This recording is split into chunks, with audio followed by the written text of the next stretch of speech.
Did you know? School Sport Victoria offers 650,000 sporting opportunities in 31 different sports. At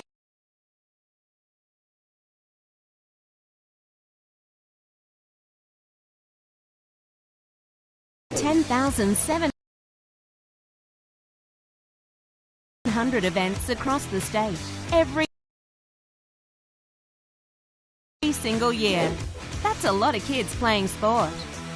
And for over 25 years, the Victorian School Sports Awards have recognised more than 1,500 students, teachers and volunteers for excellence and outstanding contribution to school sport. Now that's a champion effort.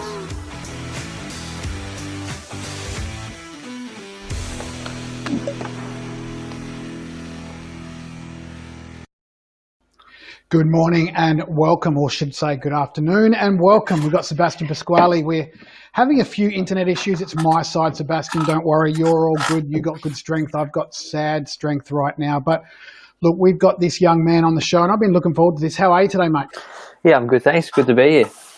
Thank you. And look, we're super excited by this show. I love just hearing lots about you. There's, you tick a few boxes. You're Susie and Tony's son, but you're an A-League player in what is I term as the best game in the world. So thanks heaps for joining us and giving us your time today, mate. Yeah, no worries. Now, I just want to talk just a little bit about your background. Some people watching may not understand what your background is, but you're quite the A-League player. You've come from, in 2016, the Melbourne Victory debut as an A-League senior player. In 2016-17, Melbourne Victory National Youth League team. In 2017 to 2019, which we'll talk about, you were signed with Ajax Amsterdam, I think I've said that right, in Netherlands, under 19s, under 23s.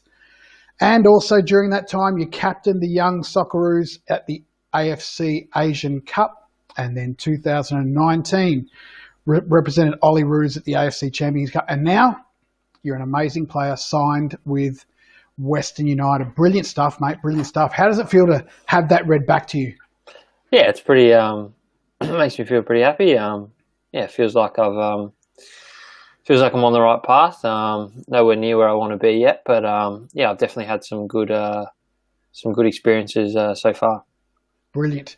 Now we've got certainly a jam-packed show today with a whole bunch of students that have either ask questions beforehand, but will be joining us as well. But as we look at these different achievements, which one stands out as the most favourite, the one you've loved most, the most rewarding for you? I think moving over to Amsterdam to play at Ajax for a better part of 3 years was pretty big experience. I learned both a lot of stuff about myself personally and also improved myself as a footballer a lot. So I think, that's sort of been my greatest achievement and learning experience so far. What a 3 years that must have been. I mean, let's face it would have been tough being away from home. Mama's cooking, dad's cooking. I know they're fantastic cooks, but it would have been tough being away from home. And I know the sacrifice you had to make to be there. But what a rewarding experience, which we'll get into in a second. But where did it all start for Sebastian Pasquali? When did you know? At what age did you know, and what happened for you to go, you know what, I want to do this. I want to focus everything on this sport. So it's a little bit hard to put an age on it, I think. Like, it just sort of grew over time, I guess. Yeah. I guess maybe when I made my first state team, I think, which was at SSV in the under-12 schoolboys team when I was, I think, just turned 11. So I think, around that time I sort of thought that, it'd be pretty cool to, give everything to football and, try and become a professional footballer and one day, have that as my job. But I think I wouldn't say, I wouldn't call it my job, it's more of I don't know, it's a game at the end of the day, football, and I'm just lucky enough to be able to do it every day, and I just consider myself pretty lucky to be able to do it because I enjoy it so much. which is so good. And we'll talk about the enjoyment factor a little bit later on, but that enjoyment factor, in fact, a factor is so important for you to continue on in the sport. Now, you mentioned Team Vic and being part of Team Vic, and we won't embarrass you with these cute little photos we've got of little 10, 11, 12-year-old Sebastian playing. But back then it would have been your Olympics or your almost A-League signing, right? As a little kid making a national team, that would have meant something special to you?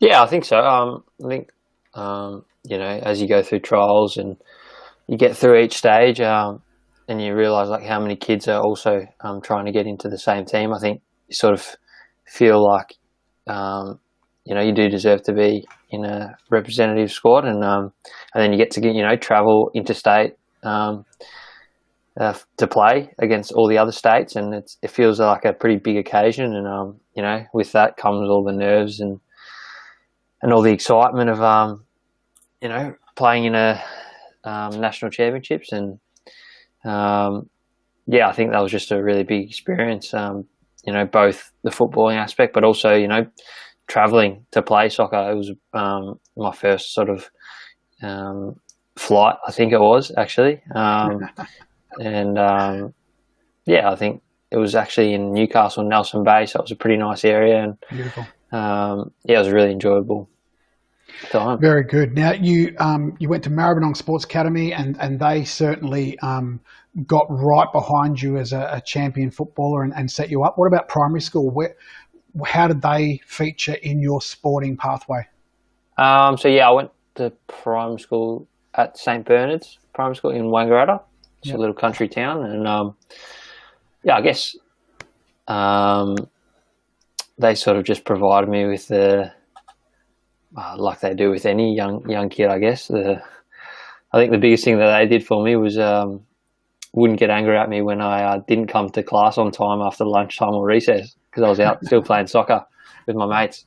But no, I think they sort of supported me along the way. I remember they used to, they did a few fundraisers for me in preparation for the national championships with SSV, and they got right behind myself and any other sort of aspiring young sportsman. And made sure that we were that we got the attention that we deserved, and along with that, they also provided a very good education. I'll bet. And what was it like at Maribyrnong? Like, what did Maribyrnong do to shape you as the A-League champion that you are now? I learned a lot at Maribyrnong, to be honest. I learned how to sort of balance my education with my sporting life as well, and they gave that massive flexibility that I needed to be able to leave school early at times for training, and gave me extra extensions on completing work tasks as well. I think I really learned a lot about how important other aspects of training is, so recovery and strength training and nutrition. I think I definitely got an edge while I was at Maribyrnong, because I was able to do sort of extra training as well as training with my club. And that sort of ingrained a lot of good habits into me. That's right. And it probably would have helped towards strength and conditioning, having a gym at school, and, it'd be pretty cool to drop your maths books and get into the gym, do a training session, and then get into the next class. That sounds like, it does sound like an amazing school, and I've heard certainly lots of good stuff about it. We've got a question that's coming from Aeryn Tarrant. I hope I said that right, from Thornbury Primary School. What did you have to do to become an A-League player? Now, I don't know if you've been asked this before, but we certainly have that asked of you, because you're a young guy who is doing so well. But, if you could pinpoint 2 or 3 things, what would you say to that? I would say keep enjoying playing football and playing soccer, because that's ultimately what's going to keep you improving and keep you practicing, and play and touch the ball as much as you can, whether that's training with your team or playing with your mates. And also I think it's really important to realise that you need to have an outside life as well away from football, and be a normal kid as well, and go to birthday parties and go to the movies and enjoy yourself as well, because that's going to make you, I think, better when you are playing the game. It's going to mean that you're ready to give everything when you are training and you are playing. So yeah. That's good. We've got some special guests that are just about to join us, hopefully soon. They're just wanting to switch their camera on. But how have you kept that fun factor in sport? Because I actually do know you really do love the sport and you don't count it as a job like you just said. But how have you kept the fun element? It's something I've had to learn, because at times I can become pretty intense with my training and with everything. I think sometimes I just sort of need to take a step back and take a few breaths and realize that it is just a game, and winning or losing isn't life and death, and there's a lot more other important things in the world at the moment. But I think realizing that when you're at training or you are playing, just to give everything, so you don't have any regrets when you are. When you're having dinner at night, you're not sort of regretting that you didn't give everything at training or you didn't give everything in the game. And I think if you can be happy with that, and then you should be able to still enjoy football, and whether or not it's a good game or a bad game, or you won or you lost. Look, we're going to try and bring Alex back into the live stream. We'll see if he's on air. His camera must be turned off, but we'll wait for Alex there. We've got some other questions that have come in too from Cleo Vasiliadis from St. Monica's College in Epping. What's been your biggest challenge in your journey to get into the A-League? Some great questions that are coming in today. That's a good one. I would say probably I had two pretty big setbacks. I think one was I had a pretty severe injury to my back. I had some stress fractures in my lower back when I was 15. So that caused me to miss a good 6 to 8 months of football, and it was just pretty hard watching sort of all my teammates play, and it feels like when you're watching all the time, everyone's just getting a lot better and everyone's enjoying it so much more when you're not there. So that was quite tough. But I definitely learned some other things, that injuries are part of the sport, and or are part of any sport, and that you're going to have them, and the way you bounce back from them is just as important as when you are injury free. So I think that taught me a lot about having to look after my body better, and so there's that. And then also just being away from home, like we spoke about earlier, and living in Amsterdam for 3 years, and dealing with highs and lows of football, and learning how to take care of myself and be independent, cooking, cleaning, all those skills. That was a bit of not a wake up call, but I guess a bit of a it was tough. I was only 17, and when you're on the other side of the world, everything seems a lot harder. And two, I've got so many questions coming into my mind, but I really want to give room for these students. But people don't understand that in Amsterdam, they're actually short days, very short days. Like the sun goes up and comes up and goes down in a short span of time, and that does impact, how you feel about yourself and all of that as well. So kudos to you, mate. But we're going to go to Ella Lee. Ella Lee's joined us now from Strathmore North Primary School. How are you, Ella? You're on, Ella. Oh, hi. How are you? Good. How are you? Good. Do you like the sport of football, soccer? Yes, it's awesome. What do you love about it? I love the game. It's the competition and the competitive side. Nice. Good work. Now, what's your question for Sebastian Pasquali? My question is, if you could go back and give your advice to your 12-year-old self, if he wanted to be a professional soccer player, what would your advice be? Great question. It'd be a great thing to be able to do, to go back to when I was 12 years old. I think it would just be, like I sort of touched on before, just to not be so serious sometimes, and just realise that You play soccer because you love it, and you know, if you really want it to be your profession, it's going to be a long journey. So you don't really want to burn yourself out too early, and and just realise that there's also other things in life that are just as important as football, that are ultimately going to make you better as well. So, you know, that's your school, your education, and later on, you know, if you want to go to university as well, just to have that life balance and that, that sort of become a bit of a wholesome person. Great question there, Ella. While I've got you, I'm gonna put a little bit of a spin on it for you. Sebastian, you talked a little bit about your injuries. Now, how do you keep the enjoyment factor when you're watching your mates, like you talked about, excelling and getting forward, and you're just, you know, you need to stay seated, or you need to recover and restore? What happens in a person when that happens? What happens in you? I think I just become really, I try and become really disciplined in what I can do. So whether that's my rehab training at the club, you know, I try and give 100% concentration and effort into that. And then when I do get to watch my team, I try and sort of get around them as much as I can and offer any advice that I think is necessary, and be really encouraging and provide lots of positive energy. And I feel like that's how I can contribute to them when I'm not able to play or train. And just as like if I was fit and someone else was injured, I would like that from them as well. So brilliant. Yeah. Brilliant. Hey, thanks heaps for joining us, Ella. Good luck with your football career. Thank you. Where do you want to take it one day? I want to play from the Matildas. Nice. Good goal. Well, we'll be championing you, and we'll be watching from a distance, and good luck in the future. Thank you. Some great questions that are pouring in. We've got a question here that's coming from Dale Marshall.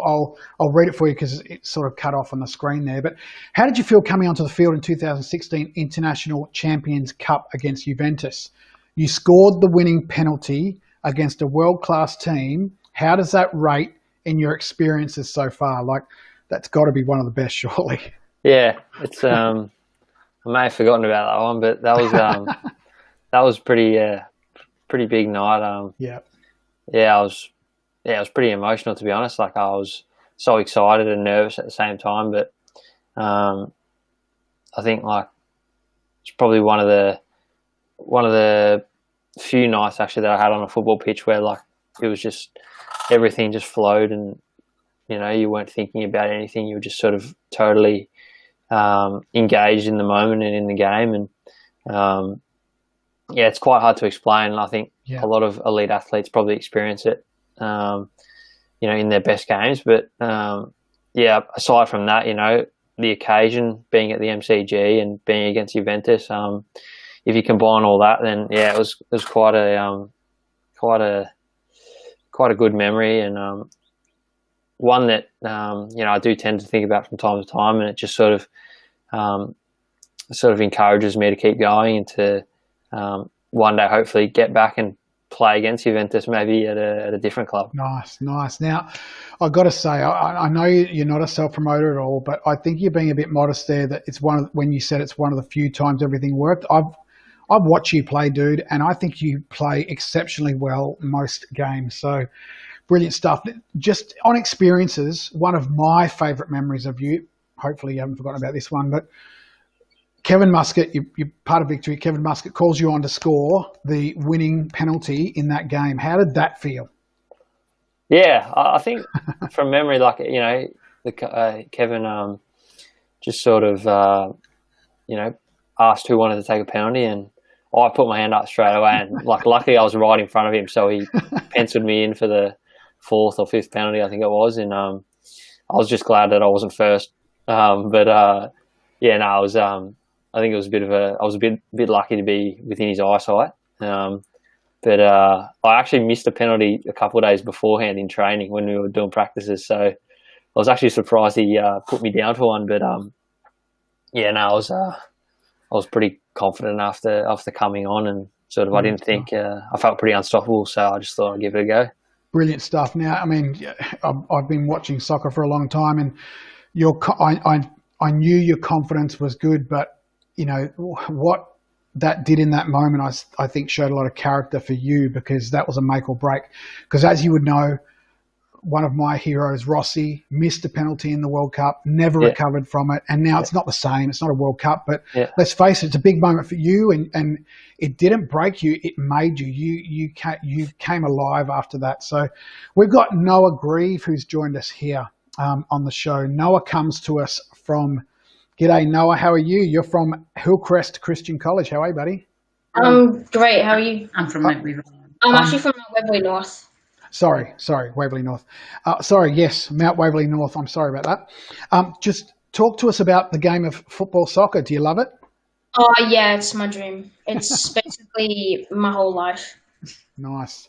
So you live, eat and breathe. Who's your favourite player? Besides Sebastian Pasquali, of course. My favourite player is Cristiano Ronaldo. Of course, who has got such a massive signing coming. Hey, we got some great other guests coming on. What's your question for Sebastian? My question is, what setbacks have you had in your career and how have you overcome them? Yeah, good question. Well,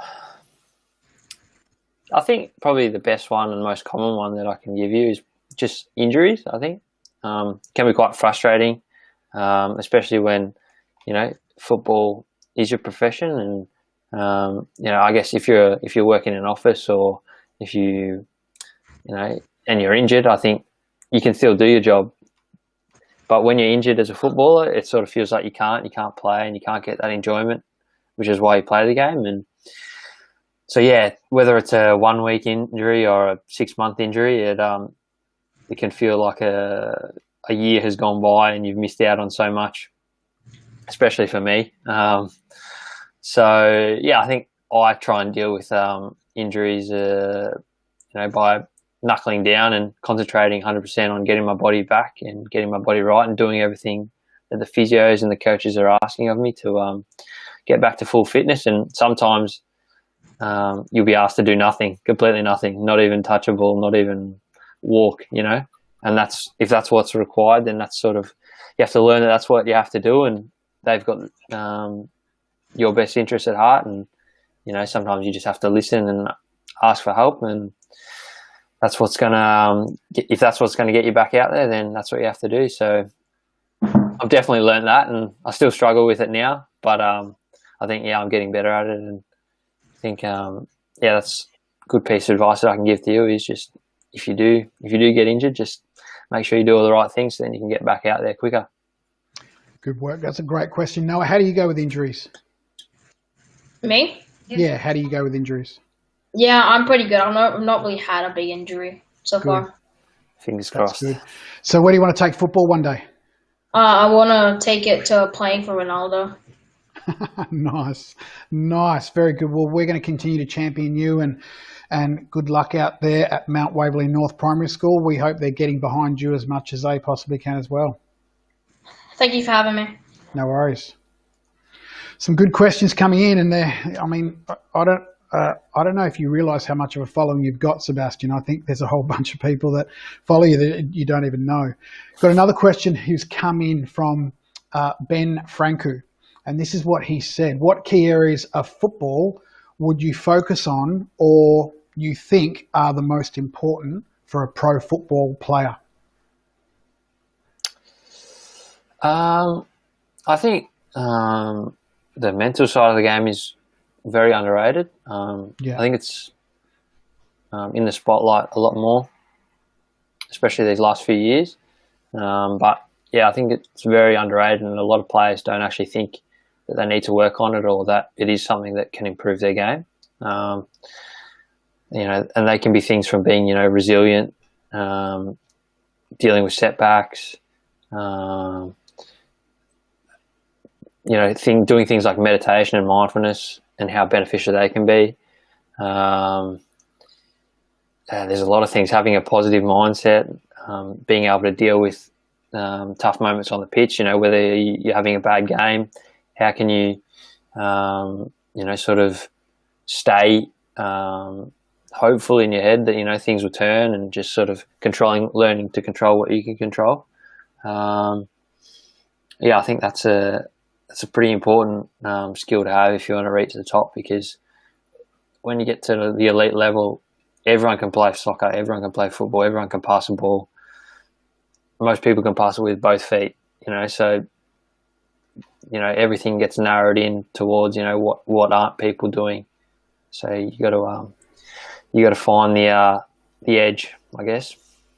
So that's a great answer, and I think that's you're right. It is underestimated. I'm guessing, and correct me if I'm wrong, it must be tough also having to battle the mindset around selection each week. Like, are you going to be selected? Have you made the team, kind of thing? Now, I think you've had a pretty amazing run with West United, but let's face it, every week they pick the team and you must be on tenterhooks. Is that how it works? Yeah, but I think that's also part of it. Like, right. I wouldn't be comfortable if I knew I was going to play every week. Right. Because, you want to be kept on your toes. You want to make sure that you're always fighting for a spot. You want to feel like you're fighting for a spot, because then when you do get picked to play, you deserve to play, and you're ready to play. So what a mature response. Yeah. That is a very mature answer, young man. To say that you want to stay on your toes. That's gorgeous. Now we've got some other questions. We're going to get to Harry. Harry's got a question for us. Harry comes to us. Let me see where Harry comes to us. Harry comes to us from Ashburton Primary School. How are you, mate? I'm good. How are you? Got your gaming headset on there, I see. Yeah. Hey, what do you love about football? Probably just the competition, and it's just really fun, and I really love it. So. Excellent. Where do you hope to take your football one day? Pardon? Where do you hope to take your football one day? Where do you hope to take it in the future? I'll probably somewhere in Europe, maybe, hopefully. Nice. Mum might not be happy about that, but we'll see. Hey, what's your question for Sebastian? My question is, how many hours a day do you reckon you spent practicing your soccer? Nice. Oh, it's a hard one. I think when we're back in season and we're back training at Western United at my club, we'll usually train from 10 o'clock on the field, and we'll finish up probably by 12. So that's 2 hours out on the field usually per day. And then we might have another session in the afternoon, which sometimes it's out on the field again, but it'll be a much shorter session, maybe an hour, that's it. Or we might be in the gym doing our strength training. So yeah, I'd say when we're in season, it might be minimum of 2 hours each day. And then we'll, usually have a bit of recovery or a bit of rest for the rest of the day. Very good. Great question there, Harry. Thank you. No worries. Hey, thanks for joining us. We hope to see you in a future show. Yeah. Okay. See ya. See ya. Bye. Now, we've had another question come in. This one happens to be from my daughter, who's sitting in a room back there, but she's a big follower of you as well. What's your favourite, most memorable game in your career? If you had to pinpoint one, what would that be? Yeah, I think it's tough. Hard to narrow it down to one? Well, we spoke about the Juventus game before. So I reckon if you backpedal maybe 5 weeks before that Juventus game, yep. I actually played, and maybe a few people will wonder why I'm saying this game, but I actually played a game for the youth team for Melbourne Victory. Nice. Against Richmond, and it was my first start for the senior youth team, and in my opinion, this game actually sort of has gotten me where I am today, because from that game, I scored 3 goals in that game, and the following week I was asked to train with the first team, and then things led on from there, and I eventually did well in pre-season training with the first team and got to play against Juventus. And then, from that Juventus game, I played a few A-League games, then got to go overseas. So I think I like to think that that game against Richmond in the NPL on a cold Friday night sort of, definitely played a big part in where I am today. That's so good. Excellent. And this is why we love just exploring athletes like yourself, because, you get the most random answers, but the most wise answers as well. We've got a question here from Poppy O'Keefe from St Bernard's in Wangaratta.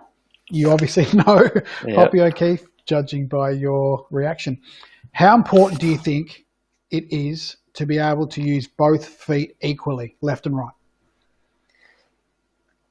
Yeah, I think it's a good little question.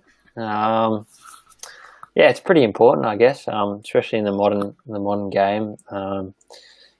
All players are searching for the edge, like I spoke about before, and being able to use both feet means that you've got an extra option to get out of trouble or to play different positions. I mean, if you're equally as good on your left foot, you might give you an extra position that you can play on the field, which is ultimately going to mean that you're going to play more minutes and play more matches, and means you can help the team in lots more different ways. Yep, very good. Good. Another question has come in from Derrick from Hillcrest Christian College. How did you cope with the pandemic in terms of training? Like, obviously things went into lockdown. What did you do to keep fit? Because if there's anything I know about you, you're very disciplined and training's really important to you. So how did you cope? I got to say I took full advantage of the 1 to 2 hours of physical exercise outside per day. But yeah, I guess I really learned how to plan my training sessions really well. So I used to plan it out so I could make full use of the time allocated, and in consultation with the club coaches and physios who designed a bit of a training program for us. I was able to get out and make a bit of a routine of my day, and I'm also lucky enough to have a bit of equipment here at home that I can use.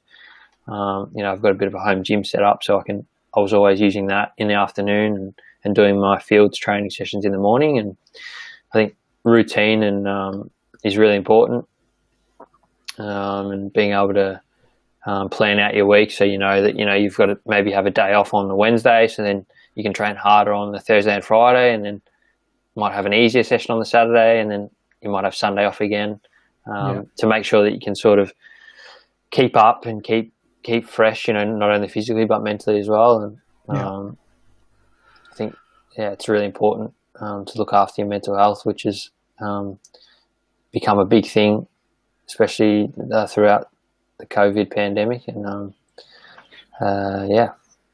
Before we get to Katherine, who's joined us from Middle Park, has it surprised you, that aspect of the mental health? Has it been a bit of a blind side for you? Is it something that you've never thought about but it kind of hit you?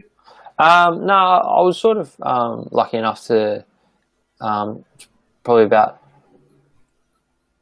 12 to 18 months ago sort of started to investigate more in that area of developing myself and improving myself. So nice. I was lucky. I timed it pretty well. So I was pretty well set up when the virus hit in that respect. But it definitely did affect a few people around me and a few of my teammates. So I was willing to help them, and I think I was pretty lucky to have had that sort of education in that, so I could help my teammates and anyone who needed a bit of a hand.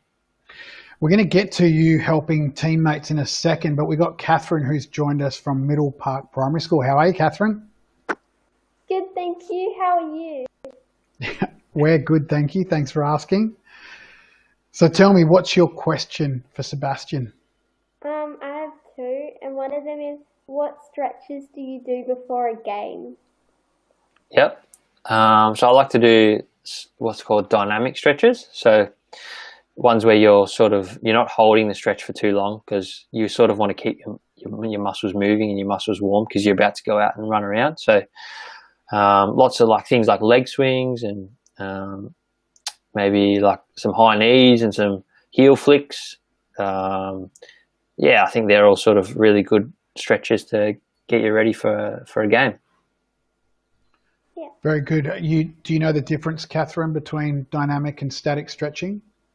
Yeah, dynamic I think is moving and static is just standing still. Static. That's exactly right. Excellent. Okay, what's your second question for Sebastian? What do you do to keep fit? Because I know you run a lot on the field. So I think for us being footballers, we're pretty lucky because we have team training every day. So we don't have to think about what we have to do for training. We just sort of do it. Everything's organised for us. But I think, especially in the off season, which we're in now, to keep fit, we sort of have 3 or 4 running sessions per week that we do. So 2 of those might be sort of more longer aerobic based runs, which is where you might run like up to 5 kilometers, I think. And then the other 2 running sessions will be more short, sharp stuff. So it might be like 100-meter sprints with a little bit of rest in between. So that's what's that? That sounds like fun. Yeah, they're more fun. The longer stuff is not fun. I love long distance. Short distance isn't that fun. Oh, you don't reckon? Katherine actually loves the long distance running, don't you, Katherine? Yes. Yeah. Well, if you can learn to enjoy the longer stuff, then you're on the right path. Now, while Katherine's here, how many, approximately, how many kilometres or metres would you cover in an average game? Yeah, it's a good question. Probably ranges between 11 and 13 kilometres per game. But for a midfielder, we sort of we're expected to be able to get around the pitch a bit. So the midfield is the one, the group, the section, however you want to call it. Yeah. The players that run the most, right? They have to cover the most. Yeah, definitely. Yeah. Thanks heaps for joining us, Katherine. It's always a pleasure to have you on the show. And thanks for answering my questions. No worries. Bye. It's a great question. Now, we've got some great comments coming in. You're so inspiring. You're probably seeing that as well and on Facebook as well. But look, we're going to get to, in terms of you being a midfielder, we've got another question that's coming from Dale Marshall. As an attacking midfielder, who are your heroes and who do you lean on as mentors now, either in football or beyond? Yeah, cool. I sort of look at a lot of players these days. Like when I was younger, I sort of used to idolise and focus on 1 or 2, but now I sort of like to look more across the board and try and take things away from every player that I sort of, is at that world-class level.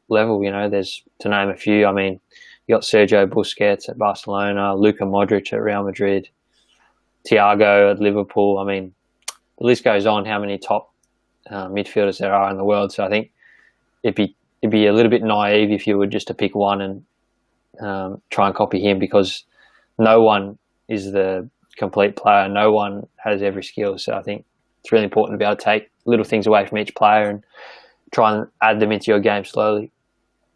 Very good.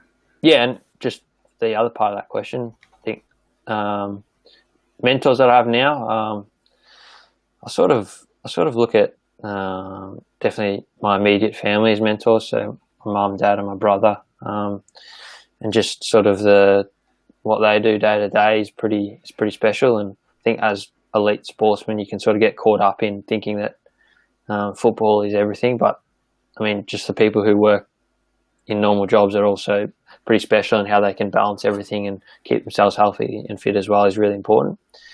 And if I look at sort of a footballing mentor, I think pretty much every coach that I have has sort of mentored me in some way. So I'm pretty lucky to be able to have really good relationships with my coaches and even teammates. I sort of, especially the older, sort of more experienced teammates, I definitely look at them as mentors and try and ask them as many questions as I can and learn as much off them as I can. Which is so good. Now, I happen to have the inside scoop because I work with your mum, so I won't talk too much about it because she will actually hammer me for talking about it. But, they've sacrificed so much, and I admire the relationship you have with your mum and dad and your brother. I think it's really beautiful to see the family, just how well you get along. How was that being 3 years overseas. How did you cope with that? Because, mum and dad weren't around as much. What happened in you? Yeah, I think I just learned to appreciate when I did have them around a lot more, and learned how important it is to keep in touch with your family and your friends, even if you're on the other side of the world. With technology these days, it's quite easy. But sometimes you can sort of just get a little bit lazy with those sort of things. But you just got to realise that anyone, even nowadays, is just a phone call or a text message away, and they're always willing to listen and hear your problems and try and help you as much as they can. And look, if there's so many silver linings out of you being overseas, but if there's a big silver lining, it's the fact that it hasn't happened now, because they came over and visited you so often, but they wouldn't have been able to come and see you. That would have been very hard for them not to connect. Yeah. Being over there for 3 years, it's a big thing. This is my opinion, and it's only my opinion, but if you line up 100 players in football, soccer, you can tell the ones that have been overseas and spent some time overseas to the ones that haven't. My opinion. Regarding the Socceroos, do you think there's a different kind of athlete that's created when they are forced to go overseas and play in the blistering cold and be away from mum, dad, family and all that sort of stuff? Do you think it creates a different person? Yeah, I think so. That's not holding against anyone who hasn't gone overseas or sometimes it just doesn't happen. You do need a certain amount of luck and to be able to get that opportunity to go to Europe and play in Europe at any level. I mean, it's difficult, and I think it does give you a bit more of a perspective on how big football is and how competitive a sport it is. I feel like the culture in a lot of other countries in Europe and across South America and across, even Asia, the culture of football is possibly a lot more intense than it is in Australia, just because, Australia, we have, we're the sporting capital of the world. We have every sport. And there's a lot of different things happening all the time. So I think maybe soccer is not intense for as long, but in Europe and where I was in Holland, it's pretty big, and it's pretty means a lot to even the local cafe owners or the bakery, or they're always talking about it and they live and breathe it. So that experience was definitely pretty cool, and I think it does sort of harden you a little bit as a person and make you realise that it can be a little bit dog eat dog sometimes, and you just got to get through that. Yeah, very true. And I haven't travelled extensively overseas. I've been to 4 or 5 countries, but it's like here, a football team's the thing you do. You follow an AFL team, but overseas it seems that most other countries having a football soccer team is part of that as well. Rennie Edwards has asked an interesting question. Do you think you are where you are today due to hard work or natural ability, or a combination of both? I think hard work for me. I sort of feel like I've worked pretty hard to get to where I am today, and definitely you sort of do need a little bit of natural ability as well. Sort of can only really shine though if you have put the work in and you have worked hard. It's a big topic though to talk about. It is, because there's if you talk about players at the top of the game at the moment, one being Lionel Messi, I think everyone sort of views him as getting to where he is because of his natural ability, but I don't think so. I think everyone has to work hard. And everyone does have a certain level of natural ability if they've gotten to where they are, but hard work keeps you at the top. It's one of those things that when you were growing up and in the team Vic, there would have been a portion of time some years where natural ability would have been, part of it, but then your mates catch up, everyone starts growing around you, and that's where the hard work comes. And interesting, you mentioned Lionel Messi. I mean, I don't know if you know the story that just recently he wanted to leave Barcelona because he was going to be signed with, I think it was Man United, and the figure was something ridiculous, like $1.1 billion.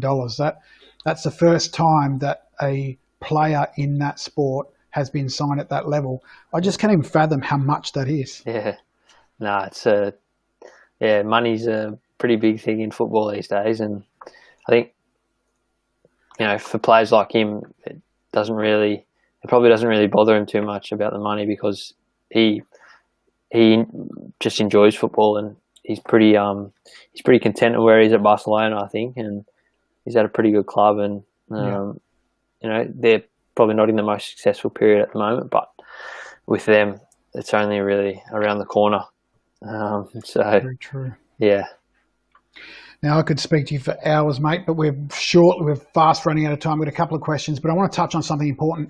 You were overseas, signed with Ajax, but you don't only try to better yourself as a physical professional athlete. You try to better yourself as a person too. Tell us about some of the stuff you did on a voluntary basis while you were over there. Yeah, so I was pretty lucky. The club had close ties with a group called Only Friends in Holland, which they were kids ranging from 6 to early teens, and they could be kids from difficult backgrounds, kids with disabilities, and we would as players we would go there and run like clinics and games for them for a few hours each day, and sort of just basically just make their day as good as possible. And I quite enjoyed doing that because it just sort of gives you a bit of perspective on life, and just makes you feel really, really warm as a person, being able to help someone and make someone else happy. Yeah. So yeah, I did that a little bit or as much as I could, and was that tough leaving them behind and having to come home and saying goodbye and cutting the ties there? Was that hard? I think so. I mean, it was quite it was quite easy to make relationships with those kids because you sort of just really wanted to give them all your time and energy as much as you could.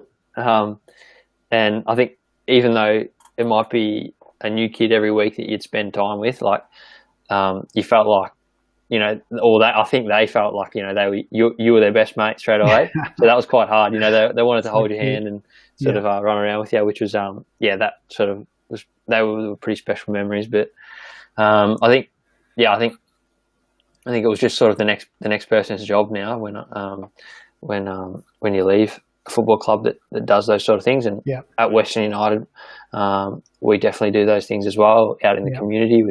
We engage a lot with schools and community centres, and we're hoping that we can start that up again when the restrictions get eased, and we can start doing some clinics and some volunteering and get out and do some signing sessions as well with kids. That's sort of a big part of being a footballer, is trying to become a really responsible and mature role model for them.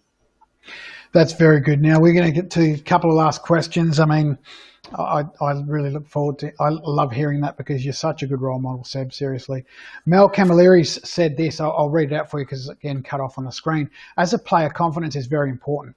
What's your advice for a player who's had a couple of bad games, confidence has dropped, and they've been overthinking every decision they make on the field? And I should say Mel Camilleri is one of our very valued staff members at SSV, and loves the game of football as well. She's a fantastic player and she knows you well. Yeah, no, she knows me too well because I suffer from that quite a bit, overthinking things. And I think, the biggest thing to realise is like you're sort of, the next moment is the only thing that you can focus on. And I think I sort of hate, I shouldn't use the word hate, but I dislike it when, you're told after you make a mistake or after you have a bad game or something that, you should just keep it simple in your next game and just build your confidence back up, because I think that's just sort of it's just a waste of time, really. You sort of just want to be able to give 100% in the next moment straight away, because every moment's different, every game's different. You should never sort of dwell on the past, or because every opportunity that you get is sort of an opportunity to be the best you can. And football should never be about keeping your spot in the team, or sort of being the best player on the pitch, because ultimately it's very hard to achieve every week. So you sort of just got to be able to be comfortable with giving 100% in every moment and every game and every training session. And I think you sort of find the balance. And it would be fair to say too that, I'm not an athlete, but I know, humans are the same, is that whenever we're told something that we've done wrong, there's no light bulb moment. We already know that we've done wrong. We already know that we've done something bad or shouldn't have done it. So whatever they're telling you is just confirming what you're already telling yourself. And, you're a very driven young man, and you want to be the best and do the best. And so, if there's something that you pick up in your game, I'm sure that you're able to push on. How do you dust it off though? How do you get to a point where you go, okay, that was a bad game, come into the next game and just put it behind you? Do you block it completely? Nah, blocking it sort of, by the time you block it, you've already thought about it, So like, I think you just got to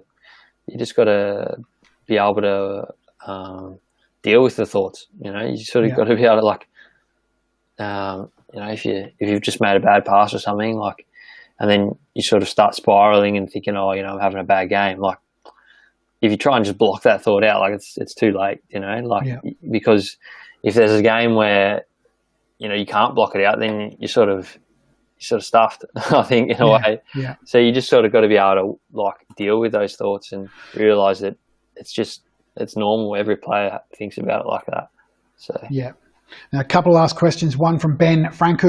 Is there something you say to yourself when the pressure is getting to you so that you can refocus and stay calm during the game? And this actually leads perfectly into what you just said. So what do you tell yourself? What are the things you tell yourself? I think just being able to be really fearless in your mind and realize that you're on the pitch for a reason, because you're a good player. So there's no reason to doubt your ability. I mean, if you've trained hard and you put the work in, like, it's only the next best moment in the game is just around the corner. You just got to be confident that it will be a successful one. Yep, very good. There's some great questions. Now, look, where to for you next? What's next for Sebastian Pasquali? You're studying exercise science, which is brilliant.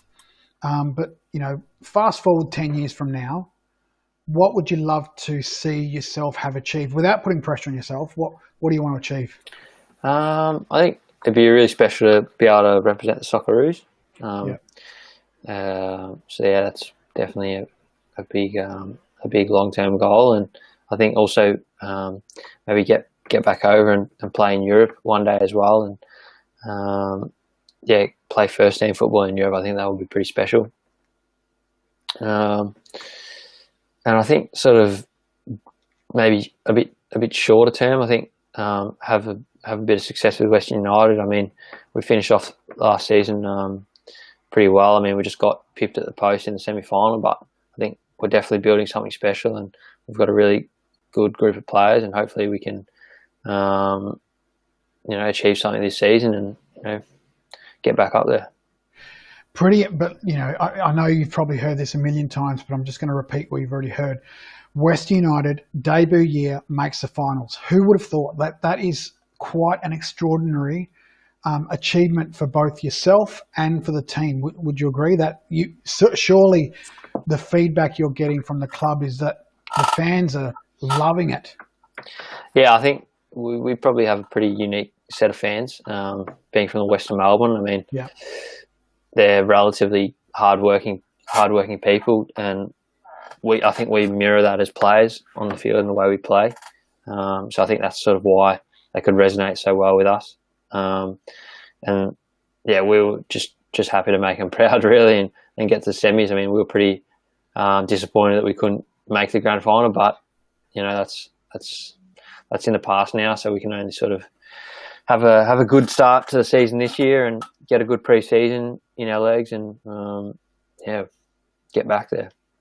It was but yes, of course you would have been disappointed. Anyone would have, but it was a ripper game to watch. Like you guys played your heart out, and unfortunately got pipped on that day. But look, we've just loved having you on the show, and we've loved championing you and watching you grow up as this young little guy who's now such a mature man. And we're going to continue from an SSV perspective, not just because Mum works for us, but the fact that you are quite an extraordinary role model and an amazing player. And we're going to continue to be proudly supporting you as one athlete who's come through our pathway, and we just love watching you and celebrating all your achievements, mate. And we have no doubt your future is very bright. Who knows how long you stay at West United, but, when you say, I hope to represent Australia with the Socceroos one day, I have no doubt that's going to happen. Yep, thank you. Thanks for having me. It's been a No pleasure. worries. No worries. Thanks heaps for joining us, and we look forward to seeing what the future holds for you, buddy. Awesome.